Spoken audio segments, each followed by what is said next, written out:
माहिती दिली होती की काल महायुतीच्या सर्व आमदारांना छावा पिक्चर दाखवण्यासाठी खास खेळ किंवा खास शो आयोजित केलेला आणि आपल्यासमोरच ही कल्पना ज्यांनी मांडली त्यांचं मी जाहीर अभिनंदन केलं.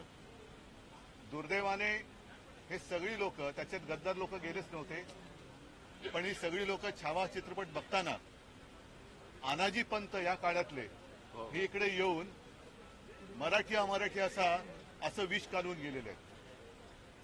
दुर्दैवाने असं झालेलं आहे की छत्रपती शिवाजी महाराज पुन्हा जन्माला येऊ शकत नाहीत, छत्रपती संभाजी महाराज पुन्हा जन्माला येऊ शकत नाहीत, पण महाराष्ट्रामध्ये फूट पाडणारे औरंगजेब आणि औरंगजेबांना मदत करणारे आनाजी पंत मात्र याही जमान्यात जन्माला आलेत आणि येत आहेत. याच्यासारखं दुसरं दुर्दैव का असू शकत नाही.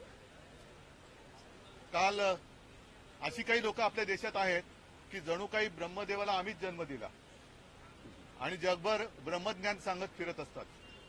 त्यातलेच काल अनाजी पंत, काय त्यांचं नाव, भैयाजी जोशी. आता त्यांची मातृभाषा कोणती कल्पना नाही मला, पण त्यांनी येऊन मुंबईमध्ये घाटकोपरला मुंबईमध्ये राहणाऱ्याला मराठी आलीच पाहिजे अशी काही गरज नाही असं एक द्वेषाचं, आता त्याला गोमूत्र म्हणायचं काही काय कळत नाही मला, पण शिंपडून गेले. याचा अर्थ असा की हा संघाचा छुपा अजेंडा आहे, भाजपचा छुपा अजेंडा आहे. ह्यांचे दाखवायचे दात आणि खायचे दात हे वेगळे आहेत.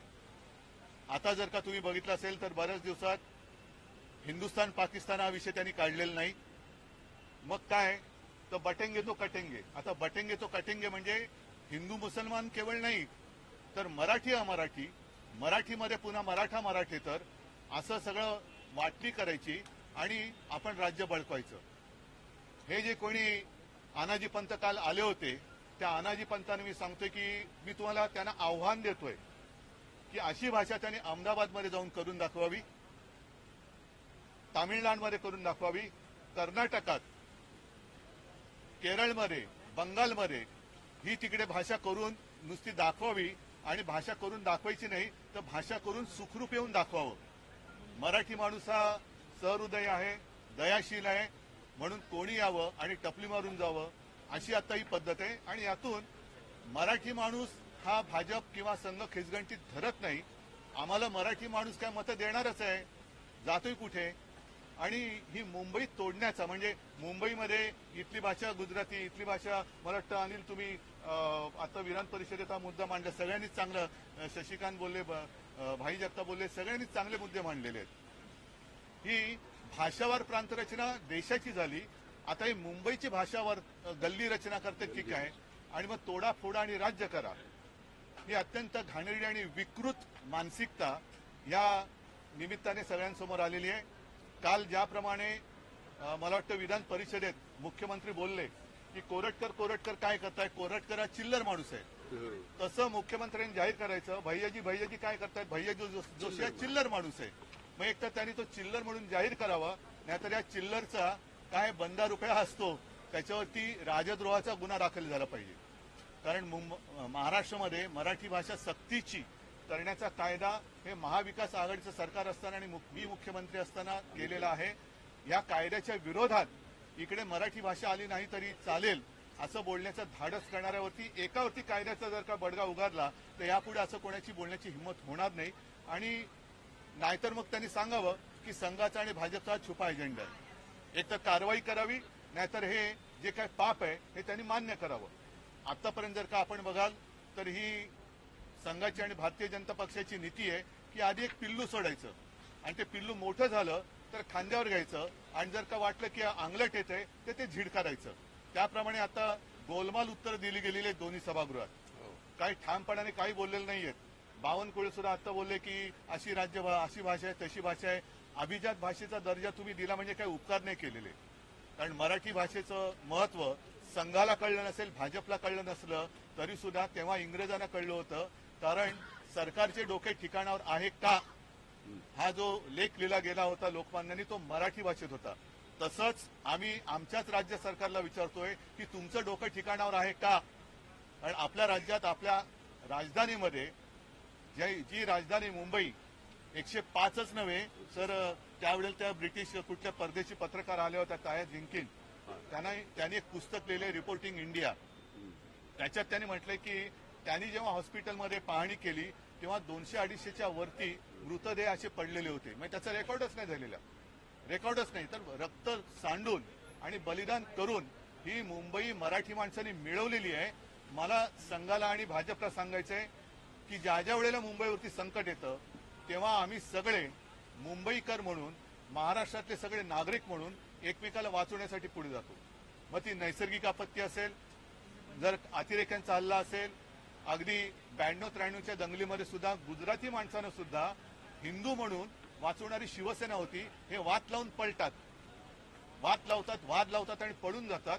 करोनाच्या काळामध्ये सुद्धा सगळेजण आम्ही एकत्रित सगळ्यांना माणूस म्हणून आणि आपल्या देशाचे, महाराष्ट्राचे मराठी माणसंच काय सगळे इतर भाषिकांना सुद्धा आपलेपणाने जपलं होतं. त्या आपलेपणामध्ये तुम्ही साखर टाकू शकत नसला तरी मिठाचा आणि विषाचा खडा टाकू नका.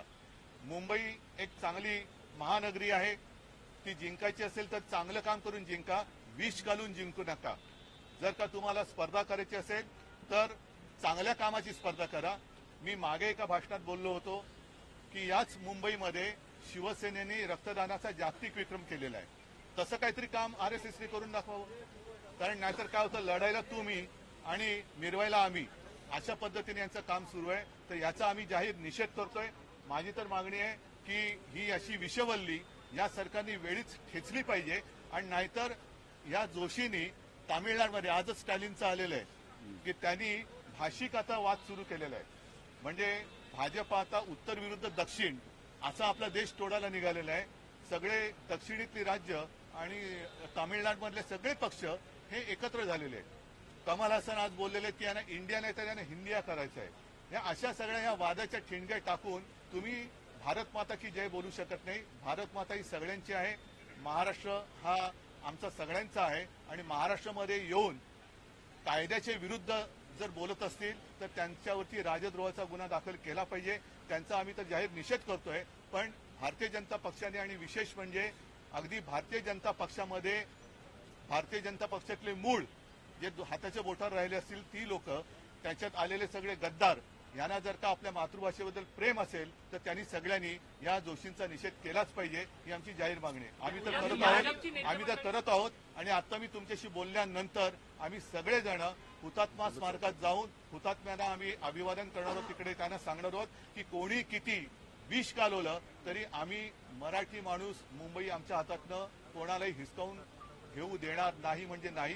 ज्याप्रमाणे तुम्ही बलिदान केलं त्या बलिदानाची शपथ घेऊन आम्ही मुंबई ही महाराष्ट्रापासून आणि मुंबईची वाटणी आम्ही व्हायला देणार नाही.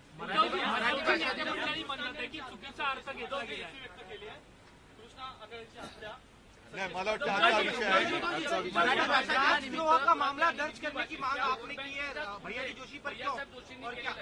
भाजपची जी वोट बँक आहे गुजराती भाषिक आणि हिंदी भाषिक या दोनच भाषांचा उल्लेख भैयासाहेब जोशींनी केला आहे. बरोबर आहे. ही यांचं लक्ष आहे बँकेवरतीच आहे. ती मध्ये सुद्धा बँक बुडवली न्यू इंडिया, ती सुद्धा यांचे सगळे आहेत असं म्हणतात. मराठी माणसाला यांच्या लेखी किंमत नाहीये. आणि मला असं वाटतं ही बळकवण्याची एक त्यातली एक मांडणी म्हणून मुंबई अहमदाबाद बुलेट ट्रेन करतात की काय असो. मला या विषयात मला जे काय बोलायचं ते बोललोय. आम्ही याचा निषेध सगळे पक्ष म्हणून आमची जी काय महाविकास आघाडी आहे ती करतोच आहोत. म्हणून मी पुन्हा एकदा देवेंद्रन सांगतो की मी बातमीच घेऊन आलोय. प्रशांत कोरटकर तर चिल्लर, तसं तुम्ही सांगावं भैयाजी जोशी तर चिल्लर आहेत आणि नाही तर त्यांच्यावरती कारवाई करावी. धन्यवाद सगळ्यांना. जय हिंद, जय शिवराय. मुंबई आमच्या